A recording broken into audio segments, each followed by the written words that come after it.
Hey friends, thanks for joining us. Don't forget to smash that subscribe button. Subscribers the past couple of weeks have been going up, and we can't thank y'all enough. Benny, where can they find us on social media?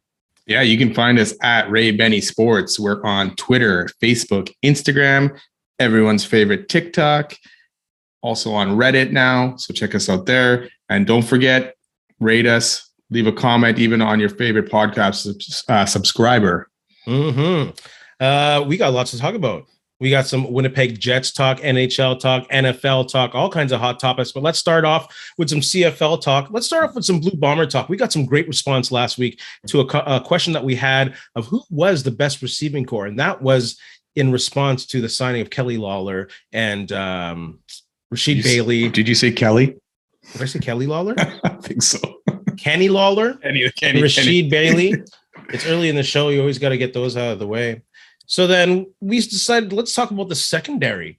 What is the best secondary unit in Blue Bomber history in response to receivers? I'll let you go first. You have honors. No, you go first this time. I went first last week. So let's see what you have to say first here. Oh, gentleman. Yes. He's a gentleman. I'm going to go with the 1990 crew. It's really hard to debate this one. Like the corners alone on that squad, they were fire. On one side, you had the leader in career interceptions with Les Brown with 87. And he also had the league lead that year with 14. And then on the other corner, you had Rod Hill, who has the league record for 5 picks in a game that he got that year. And he's the Bomber all-time leader with 47 interceptions. So that's your corners. You're just starting with your corners there. At safety, you have Canadian Dave Bavell, who was a terror in the middle, loved to hit people. So receivers always had to have their head on a swivel when he was patrolling the middle of the field. And they had good halfbacks. They had like Bobby Evans, who could also play corner, a great bomber for like good 6-7 years. I think he also played for the Memphis Mad Dogs to finish his career. I can't remember. And they had Ken Haley, who was with the Bombers for like 9 years. And they also had Darryl Sampson, a great Canadian player who's with the Bombers for like 10 years and finishes off in Hamilton. So I'm going to take that 1990 crew to be the best ever secondary in Bomber history. Who do you got? You know, it's hard to argue with that one, against that one, especially anything with Rod Hill and Les Brown. I remember that 5 interception game. It was against Hamilton, wasn't it? It was in Bomber Stadium. It was. I guess Winnipeg Stadium at the time. But yeah, it was a crazy game watching that, and it was fun to watch. But you know what? I'll probably agree with you on 90, but I also want to give some credit to 2011 and to, Jovon Johnson, Brandon Stewart, Alex Suber, Jonathan Hefney, and guy who we don't really remember too much, but Ian Logan at safety there. So safety, yes, Canadian, yeah, man. Yeah. I was looking that up. I'm I don't even remember this guy, but he had actually pretty decent season. That crew. I mean, it ended up with less interceptions than Les Brown and Rod Hill did back in 90. I think altogether it was 24, but also 5 fumbles, and they were almost the backbone of that Swaggerville D, right? Because that whole D was good. You had old Del Willis. You had some good front seven kind of thing, but that secondary, put it all together and brought that swag every time they're out in the field. So if I was going to put one up against 90, I'd put 2011. Yeah. Shout out to Albert Johnson III, who enjoyed the post and shared it, and lots of love to the Bomber receivers who also responded. David Williams, Milt Stiegel, Gerald Alphin. Yeah, they all shouted out on that post. So thanks, they all, for check it out. And hopefully some DBEs will check it out. Put your comment on who your all-time defensive secondary in Bomber history, or whoever your team is, Saskatchewan, Edmonton, Toronto, blah, blah, blah, blah. Yeah, and to any of those receivers, if you ever want to come on and debate this, let us know. Yeah, well, receivers love to debate who's the greatest of all time. Talk swagger. Let's go on to some CFL hot topics. Winnipeg got awarded the 2025 Grey Cup. Your thoughts on that? Concerns? Happy? Good times? Yeah, I'm looking forward to it. Did we go to the last one? I can't remember which one we didn't end up going to, but I think or it was the 96, the last one we went to. I can't remember now. So I'm kind of looking forward to going back again and checking out a game. Good for the Bombers. I mean, it's good for the province too, bringing some cash. Hamilton made some decent money, even though, a lot of events were still canceled last year. So looking forward to it. I don't know if the Bombers, I'm hoping they will be still competitive by 2025, because it would be nice to see them play in that game.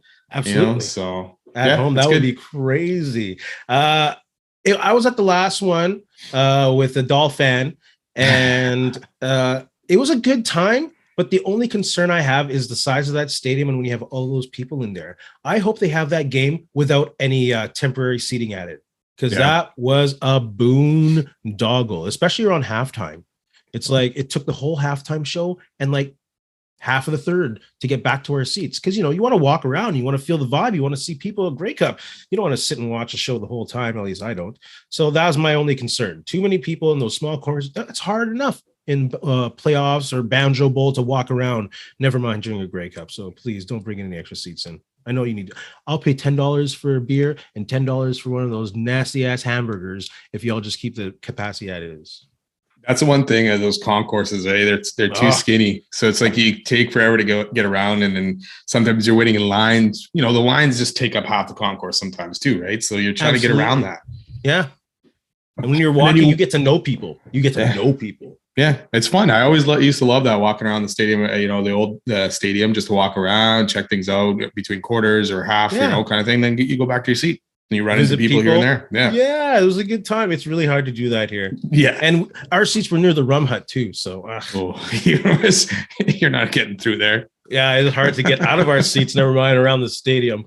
CFL negotiating exclusively with Quebecor for the Als purchase, stable ownership finally. Thoughts on this? I think it would be great to have a good local ownership of the Alouettes. That would be a godsend. They're in a different market, just like the NHL and the Canadians. They're in a different market, and they need someone who's there, who's either lived there for a long time or has been born there. It's a different culture, and I just hope that it's successful because they understand sports. They're part of the Ramparts. They have the ones that huge stadium arena that should have an NHL team. So I think it's a great thing. Yeah, I'm looking forward to it too, because like you say, Quebecor is a Montreal-based media and telecommunications company, right? Yeah. So they got a lot of stations they're running, so they could get the Alouettes a lot of publicity kind of there. And then they're into sports and entertainment, right? They own a bunch of teams. They own that hockey arena, like you said. So I see it as a good thing as well. Mm-hmm. Plus the president, Pierre-Carl Plodeau, is a billionaire. So absolutely 1.9 billion worth or something, just under. Yeah. So just a shade under. Yeah. So you can't go wrong with that. And like you say, he's a local guy. I mean, they're all out there. So it's got to be good for the league. And I hope this goes through and they finish off the deal.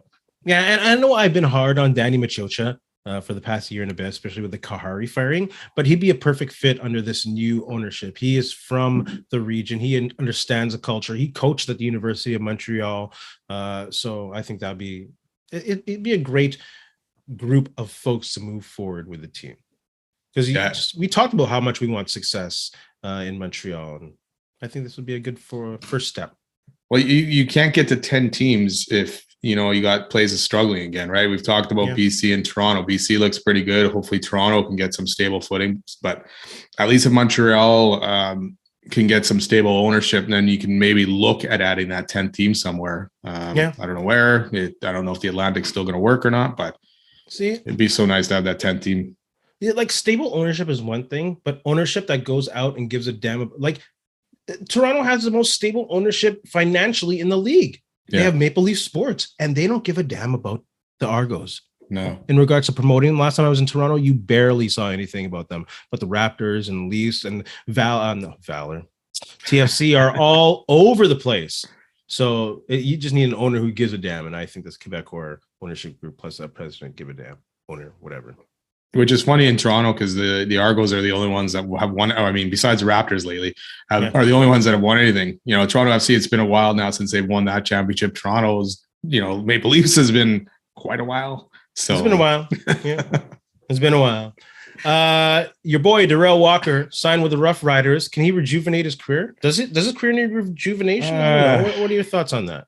Man, I mean, according to him, it doesn't. It's right there. It was the fault of the quarterbacks, basically, in Edmonton, right? Mm. What is his quote? I wouldn't say that Edmonton's quarterbacks are the best. Yeah, it's true.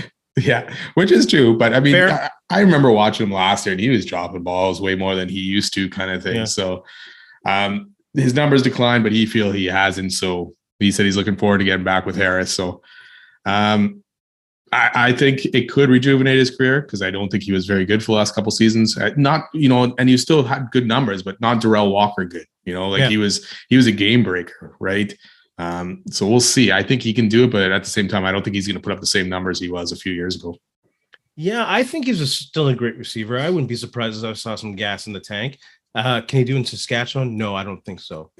And yes, they have Winnipeg and Harris, and so I think he can be a great secondary or primary receiver. Who knows? I'm sure they're not done bringing in players or whatnot.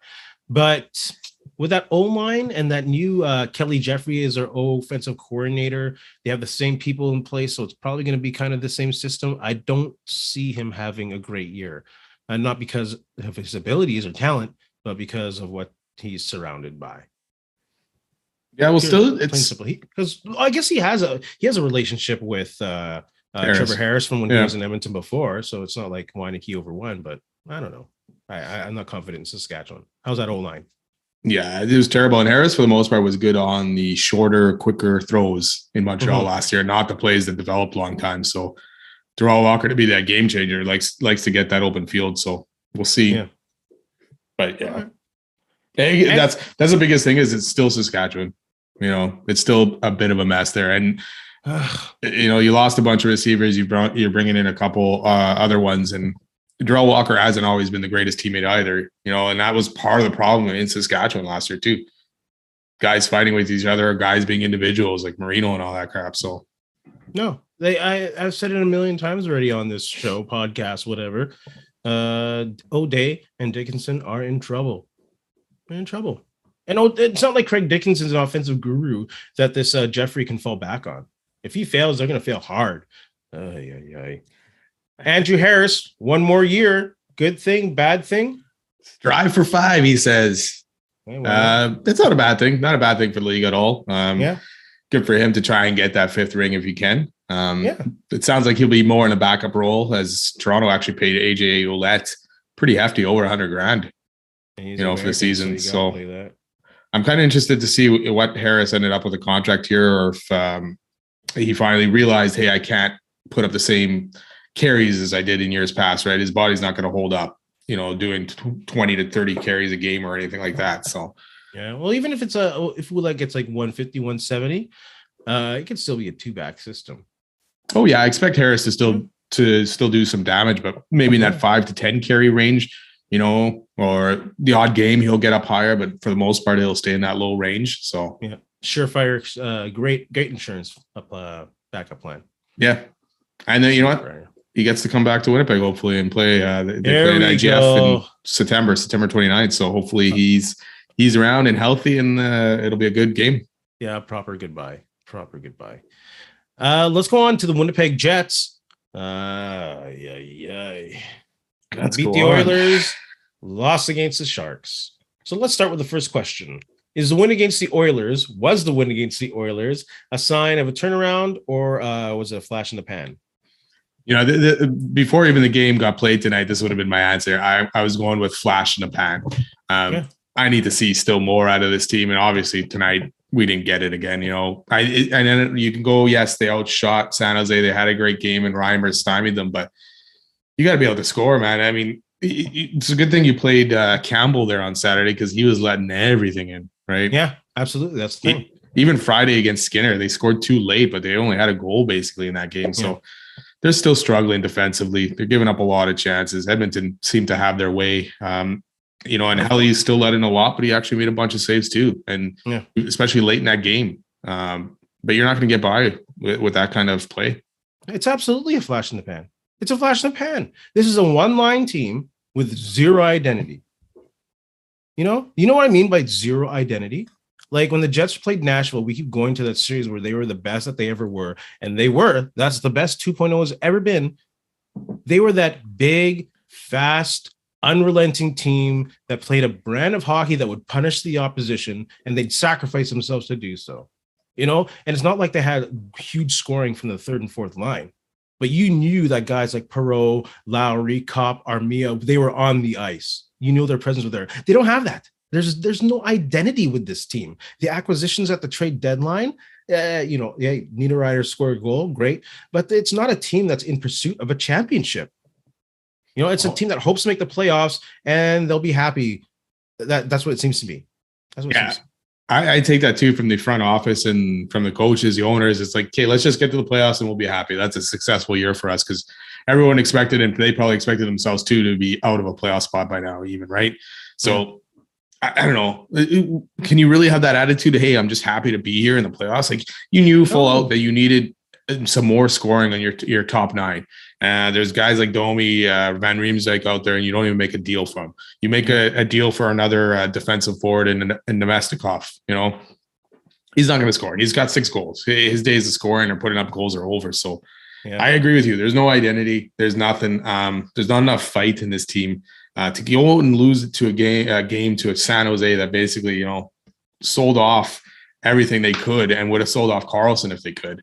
Yeah. And you go out and lose. It's not a good showing. And I don't know where this team is at all right now in bonus. I don't know. He's lost it. Like this team, his lines, his line. Oh, his lines. Never mind what his lines are. If you can make a lineup change on this team, with the players they have, what would it be?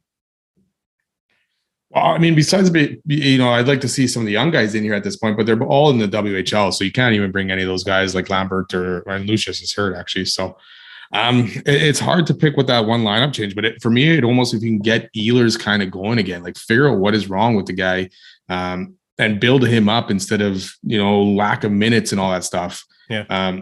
And I know Ehlers is not in the greatest spot right now. A bit of a slump. I don't know if the hernia surgery is all still affecting he's still him. Injured a bit.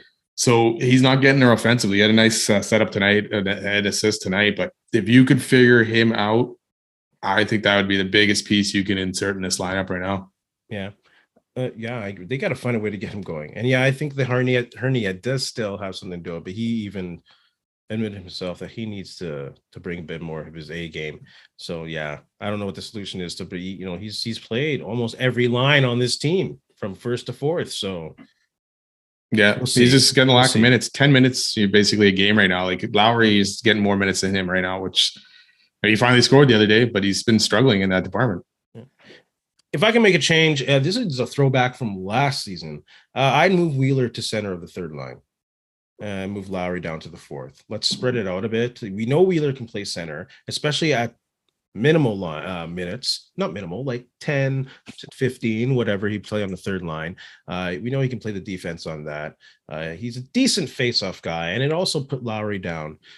Obviously, that'd be better if Perfetti was in the lineup, but I put Appleton on the second line or whatever beside PLD and see if we can some way we can just readjust and put Wheeler on that third line. You know what you mentioned that, like Lowry, Barron, and Nemestikov would be a wicked fourth line kind of thing, right? Yeah, that's like their third line today, wasn't it? Yeah, it's always going to be their third line. So that to me goes back to not making a trade where you could have possibly got a Domi and Van Riemsdyk, to fill in that. And then if you say you moved Wheeler to center, or say, I'd like to even see Gustafson, in that role a bit. Give him a bit more offense and see kind of thing, right? Put him in there. What's Melaninen? What's he doing right now? And Gustafson actually looked good. I don't even think he played tonight. So no, he played the night before, didn't he? Yeah, he played in Edmonton and actually didn't look too bad. I'd like to see him get some more offensive opportunities and see if he can actually generate that at all. I agree. See what you got in him, take man. A seat. Sack can take us a seat of it, maybe. Like, what you got in Lowry at this point. He'll bring you that toughness and all that, and fairly good defensive play, but he's not bringing the goals at this point. No. Let's go with some NHL hot topics. What trade made the most impact? I have a feeling that we might have the same one here. I have Boston picking up Orlov and that Hathaway. To really toughen up, like Boston, needs more toughness. Well, they got it, and they have a good top 4 pairing with Orlov to make them better.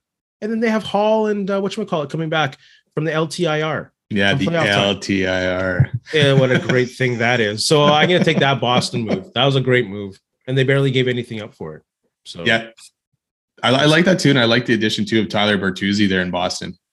That's solid. It's another good move. It's depth. It's adding they're going. You know what, they didn't need to do as much as other teams. Like, they didn't need to go crazy like Toronto did, which we'll see if those moves work out because they're kind of struggling right now. But Boston made a few moves and brought some good guys in there. So, and they were already good, and you feel that you got Patrice Bergeron there, and he'll just bring those guys in line right away. I think so. So. Boston, who's going to beat them? The fastest team with the 100 points ever? Yeah, I will be quite shocked if they don't end up winning the cup. It's basically going to be an upset if they don't get there and win at this point. They're so dominant in the dominant conference. Detroit, how many wins did Detroit have that season? And they didn't end up winning it, right? So that's why you play. Yeah. You play the games. Yeah, I'm gonna go though with the Ottawa trade for Jacob Chikrin. Okay. I really like that move, and I think it'll be a big impact for Ottawa, not just this year, but in years to come with that young team. And now a nice young defenseman in there. And they didn't really give up a lot. A first rounder and a couple second rounders. I'm surprised a lot more teams didn't go in for that. Yeah. But I like that move. I don't know why Van Riemsdyk isn't here. I don't know why. Philadelphia just messed up their trade deadline. What a joke. Oh, Sorry. Yeah. Sorry, friend. I know they're your B team, but they're way down there. They've dropped quite a bit. They're your like J team. Yeah. You're a J team. Let's address this little tiny rumor that's going on about the NHL possibly not interested, possibly always. If expansion happens, Houston and Atlanta have come up, and Atlanta apparently has been showing interest in getting another NHL team. Go back to Atlanta? Why? Why, for one, would the NHL go back, and why is Atlanta even talking about it at all? I mean, it's failed twice. Yeah. Right. I mean, it didn't work last time. You had some good young stars. And even when you had good, I know they didn't have a lot of great seasons, but even when they had it, it didn't last for very long. No. So the fans didn't stick around. So why would they come now? Like I get Bettman's fascination with growing that market in the South. That only means bigger TV contracts. It means more revenue. If you can have a successful Southern market, I think Houston, they got to go to Houston. I think that seems like a viable market, just like Kansas City. But Atlanta, come on, take 3. Give me a break. No, Speaking of Quebec City, like, come on. At this point, it would be like, hey, move Arizona, which has basically become a dumping ground. What team is that? move them to Houston and let them build something there even. What kind of team is that? What league allows a team to just take contract after contract of guys that are not playing anymore, and full well they're not coming back, and just take these contracts? Do you think the NFL would allow that? No. Like, that is ridiculous, man. No, that's too hard. Blood pressure up. Let's move on then to the NFL hot topics. Which NFL free agents should stay with the team that they're with? You want to go first? I was going to say Geno Smith, but we'll talk about that after. He is staying. All right. So I'm going to stick with another quarterback and go Daniel Jones. Right. You know how many years you've been there? Well, what is it, 4 now? 5? That you were, or 4 that you were in there without Dabble as your coach, and they're all terrible years. Now you finally got a coach that put in a pretty good system for you. And I know you want to get paid, but man, you're in a perfect situation right now. You can go get paid somewhere else, and you probably won't have the same success. Yeah, that guy looks like a good coach so far. He's been good for Josh Allen. Josh Allen? Yeah, he's good with Josh Allen. So the guy I think should stay where they are is Jovon Hargrave, defensive tackle for the Philadelphia Eagles. He is like the linchpin of that defensive line. He's good against the run, good against the pass. And as a Steeler fan, I'd love to see him come back to Pittsburgh. It'd be great. But, you're steps away from a Super Bowl right now. And he's like 30, but big deal. You have a couple more years left of being dominant. He's up there like with Aaron Donald, top 3 defensive linemen this year. So I think he should stay in Philly. They pretty much have the same defense, even with what's his name leaving to be a coach. They promoted from within. So it all depends if you can pay him, because he's probably getting at least $20 million a year. For sure, they got to pay him. Yeah. So how long is Hurts on? Is Hurts have a new contract yet? No, he's still 1, 2. This is only his 3rd year, I believe, right? Oh, so they got cash in while they can. Mm-hmm. Yeah, there's 3 years, but he's only started really for 2, right? So he should have 2 more years at least. All right. Who should go? Who should get away from the team that they're with free agency? I just want him to go, so I'm going to say Jimmy G. Go. He has to go, eh? He has to go. Go away. There's always just this tiny little bit that you keep thinking he's coming back, especially with the uncertainty with the 49ers quarterbacks right now. Yeah. With Purdy just getting his surgery, he might not be back till September. And then Trey Lance, who knows? So they got to bring someone else in. And it's always that thinking that it's going to be Jimmy. And somehow Jimmy's going to walk through that door. But he needs to go. For him and the Niner fans, he needs to go. Fair enough. Who I think should go is Jacoby Myers. I think he should get out of New England. I think he's proven himself to be a good receiver at almost every part in each slot, each side on the field. He's great. Just New England, unless you're Randy Moss, or Wes Welker or Julian Edelman, I guess. But they've had Tom Brady. Yeah. Mac Jones is not Tom Brady. And who's running the offense there now? What's his name? Bill O'Brien. He's back. So it might not be as bad. Maybe he's a good OC. Yeah. And he was with Mac Jones in Alabama, right? Yes, I believe so. So maybe, but Jacoby Myers, I still think should leave.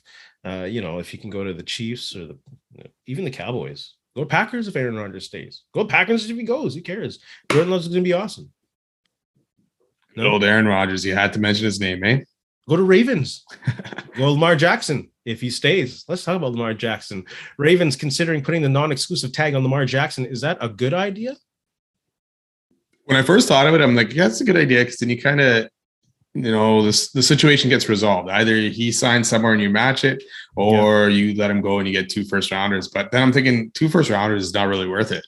So which one are you picking? Yes or no? I'm going to say no, and I'm going to say they got to go. Yeah, I'm going to say they got to go exclusive, tag only.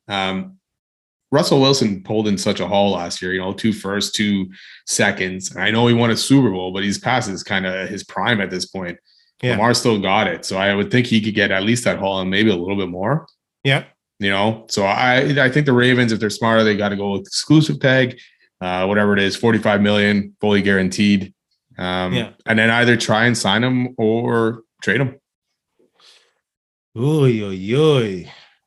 This one was a hard one. But no, you don't do that. Franchise quarterbacks don't land in your lap. And this guy's like a 1, and there's no one that compares to this guy. He's not prototypical. They are one good receiver away from being a very dynamic. Like if Jacoby Myers went there, like I said with the Ravens, it opened up their offense. Like even when they had Hollywood Brown, it opened it up a bit. Yeah. And he's not a prime receiver. He's a good receiver, but he's not prime. So I think it's for 2 first-rounders, and you might get another quarterback one day.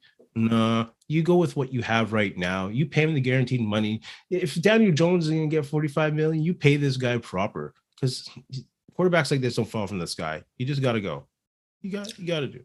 It's funny because when I was first leaning to doing it, and then I was reading some more, and there's a situation where he could wait till after this year's draft to sign with someone, right? Say even Miami, because there's rumors of him going. Everyone's going to Miami, but there's rumors of him. It's his hometown of possibly going to Miami. So they could sign him after that, get the 2 first-rounders. That means Baltimore doesn't get to pick one in 2023. So they have to wait next year before they're getting that first or the 2025, right? And at that point, if it's a good team signing, it's going to be 2 low first-round picks. It's not going to be 2 high first-round picks. So at the end of the day, it's not really worth it. And I agree. But they also have their issues too with their wide receivers, and some issues with the wide receivers and their GM having, a little bit of a spat with comments. Get a wide receiver. Like, oh my goodness. This has been an issue for the past 3 years. Get this guy a wide receiver, and they haven't been able to do it yet. But there's no one really good out there on the free agency market. I mean, unless you're going Juju, Schuster, but Jacoby Myers, I just said. Jacoby Myers, I guess. Jacoby Myers, I just said. Let's talk about another. Is Lamar Jackson still representing himself? Does he still have no agent? No agent. Bro, you shouldn't even have to worry about this nonsense, man. Just worry about training. Like, okay. Well. Yeah, it probably makes it tougher too when you're trying to get a fully guaranteed contract, right? And you're trying to represent yourself. So it's admirable, but probably not the smartest thing to do. No. With millions of leagues on the table? No. Yeah. Tom Brady, let's do that little rumor. He might not be done. Miami Dolphins and the rumblings. Should he stay retired? No, one more year. It can't end with the way he ended it last year. I wouldn't mind seeing him come back, even if it is in Miami. Okay, hold on a second. Are you just saying that in the hopes that he might go to San Fran? Is this what's going on? Not much, man. Not much. I said even if he goes to Miami, I'd still like to see him come back, but I'm still hoping he ends up in San Francisco. That'd be crazy. Just win one in the Bay. Win in the Bay. I'm like, just stay retired, but he's not married, so whatever. Just do what you want, Tom Brady.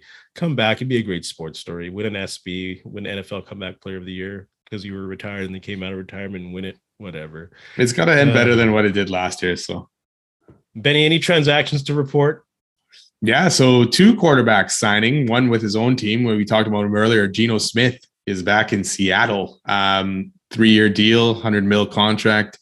Good spot for him. And that was one of the things I'm saying he shouldn't have left or even thought about leaving Seattle, because he's got 2 good wide receivers there with Lockett and Metcalf. Good running game with Kenneth Walker. So we'll see. Was it just a 1-year splash? I don't know. What do you think? Good signing? It's all right. It's all right. It's better than gambling and not having a quarterback. It's all right. 3 years at where he's at. That's fair. As a Niner fan, I like it quite a bit because he wasn't very good against the Niners last year. So not many QBs were. No, that's true. They had a good D. The dominant D. Any other transactions in the Derek world of Carr. sports? Yeah, sorry, Derek Carr signing in New Orleans after being in with the Raiders. 4-year deal for him. He's got, Chris Olave, good wide receiver there. We don't know what's going on with Michael Thomas, if he'll ever come back fully healthy.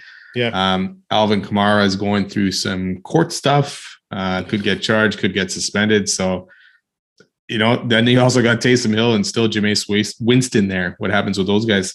Jameis Winston needs to go somewhere else. Yeah, they'll have to cut him.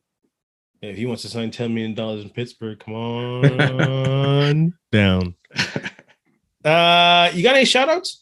Yeah, you know what? I'm going to give a shout out to Sean Lemon, who actually stuck up for a bit for the CFL this week.